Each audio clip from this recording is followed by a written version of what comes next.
bien, bonjour à toutes et à tous, chers amis, grands et petits. Alors là, nous arrivons donc au 6e épisode, je dirais, de mon émission sur monuments et châteaux de France. Et nous allons donc continuer la visite et en reprenant un petit peu, je dirais, par la chapelle. Donc nous allons revoir un petit peu la chapelle, de manière à ce que vous puissiez apprécier, je dirais, l'intérieur de celle-ci et à apprécier le travail qui a été fait. Voilà. Donc je vais vous laisser regarder tranquillement à nouveau un petit peu l'intérieur de celle-ci. Vous voyez le travail de la pierre, j'en reviendrai toujours à ceci. On avait également parlé du M, donc qui rappelle un peu Chenonceau quelque part par rapport à Marie de Médicis, pardon, Catherine de Médicis également. Vous voyez les M entrelacés. Une partie des vitraux. Là, je reviens un peu donc sur l'autel avec ce tableau du Christ qui est au-dessus, vraiment superbe. Et donc, nous revenons sur le palier, donc dans l'escalier. Alors, nous allons reprendre l'escalier d'honneur. Voilà, je reviens également un petit peu sur le vitrail qui se trouve à l'extérieur.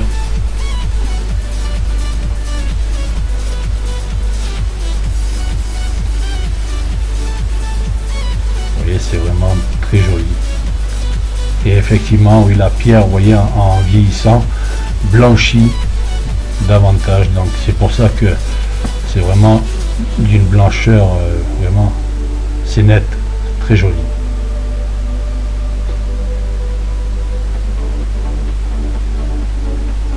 Mon épouse qui me sert de guide. Voilà, donc c'est elle qui me guide quelque part, oui, voilà. J'ai mon guide attitré. Vous voyez, des balustres incrustés donc dans la pierre, dans la taille de la pierre, c'est vraiment très joli. Un damier, le carrelage en forme de damier. Regardez ce travail de la pierre là.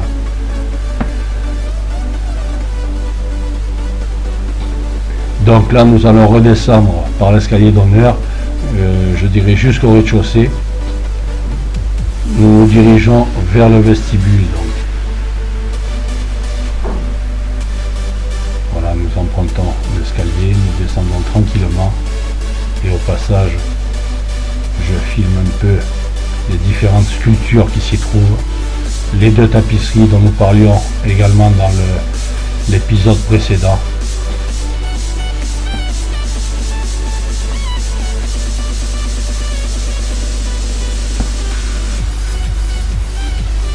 C'est protégé par du plexiglas de manière à ce qu'elles ne soient pas abîmées.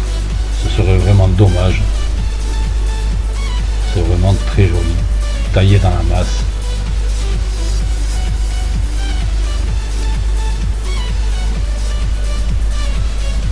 Et là, nous apercevons également, donc, je dirais les bois du Cervus Megaceros qui avait été offert à l'époque. Et vous voyez, ce sont vraiment de jolis bois également. Là, je reviens sur les sculptures.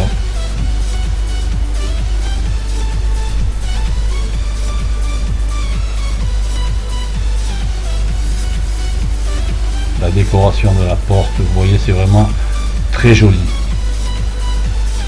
Tout est vraiment finement travaillé. Regardez les sculptures au passage. Donc là, nous arrivons à nouveau dans le hall d'entrée.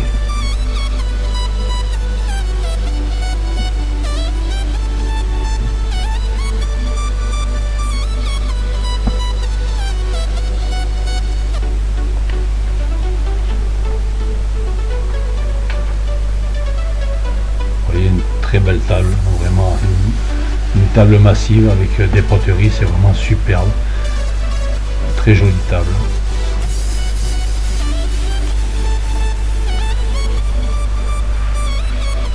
Et là nous pénétrons donc dans le vestibule. Alors le vestibule quant à lui est meublé donc de bancs tendus de rouge, vous allez voir. Et il y a également une table à gibier donc de style Louis XV. Au-dessus de celle-ci donc se trouvent des tapisseries donc des Flandres représentant le retour des pêcheurs. Vous voyez. Alors c'est d'après les cartons de David Tenier.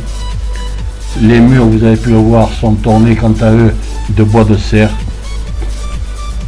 Vous voyez, c'est vraiment très joli. Et bien sûr, on voit l'arbre généalogique de la famille. Donc, voilà, là nous avons un peu entrevu, je dirais, la tapisserie murale. Nous y reviendrons dessus tout à l'heure. Un très joli miroir. Donc là, nous sommes dans le vestibule. Vous voyez les bois de serre. Et là, je dirais que ça rappelle un peu Montpoupon, où nous avons vu une collection de bois de serre vraiment importante. Qui pratique également les chasses à courre, tout comme Cheverny.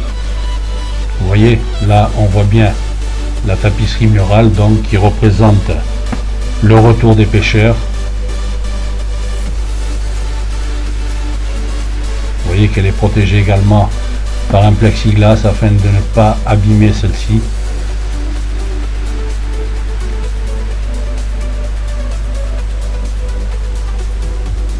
Alors les pièces sont un petit peu sombres, je dirais, parce qu'on ne peut pas avoir de lumière vive pour ne pas abîmer aussi bien, je dirais, la peinture que les tapisseries justement proprement dit, puisque la lumière vive donc abîme, mange la couleur comme on dit.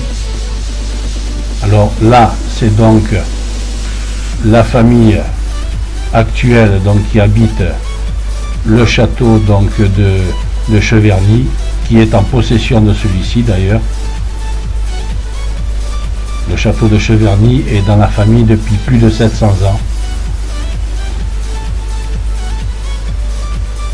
Donc là, il y a différents portraits de la famille.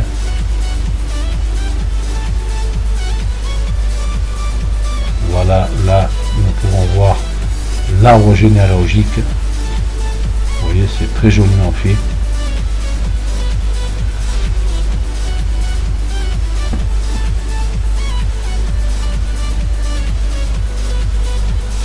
Vous voyez le sol à damier, c'est beau également.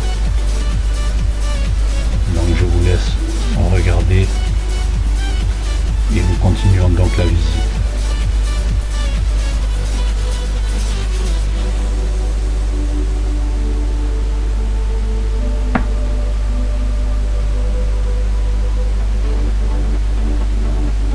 Donc là, nous allons passer dans le grand salon. Vous allez voir, c'est une pièce également richement d'ailleurs ornementée. Vous allez voir, c'est très très beau, c'est magnifique. Au niveau pictural, donc les peintures, c'est superbe.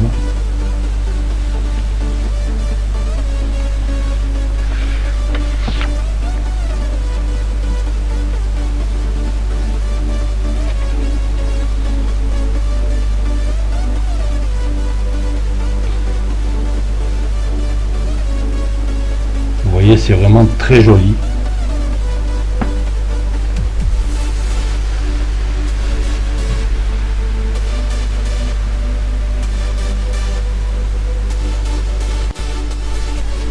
Alors le grand salon, alors cette pièce comme vous pouvez le voir est, comme je vous l'ai dit, richement décorée, et celle-ci donc a été décorée, je dirais, sur les vœux de la marquise de Montglat. Le plafond quant à lui a été restauré au 19e siècle. Vous pouvez admirer également plusieurs portraits, dont deux de part et d'autre de la glace. Jeanne d'Aragon de l'atelier de Raphaël et Cosme de Médicis, attribués aux Titien.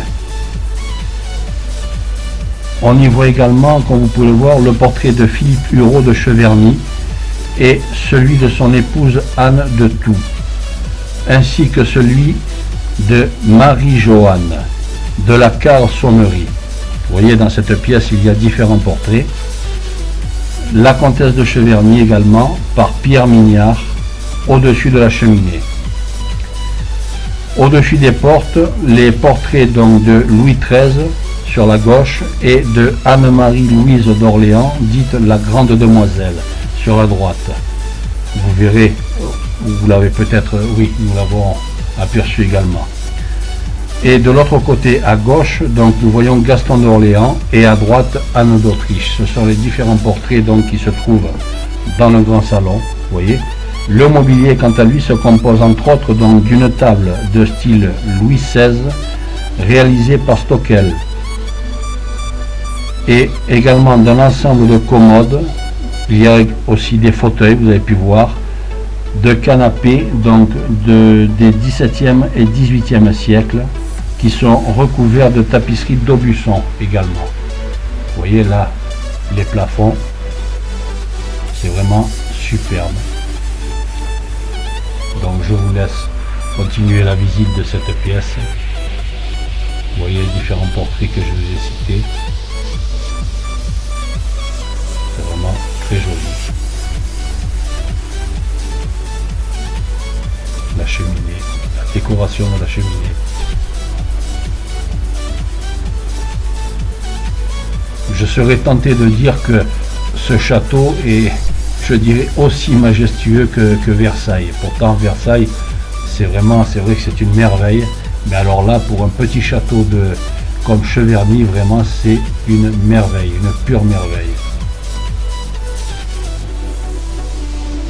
Vous voyez les petites commodes. Voilà, chers amis, nous arrivons donc au bout de notre visite et je vous donne donc rendez-vous dans le 7e épisode pour voir la suite donc du château de Cheverny. Je vous souhaite à tous et à toutes une bonne continuation. Merci de m'avoir suivi jusqu'à maintenant et je vous dis donc au revoir.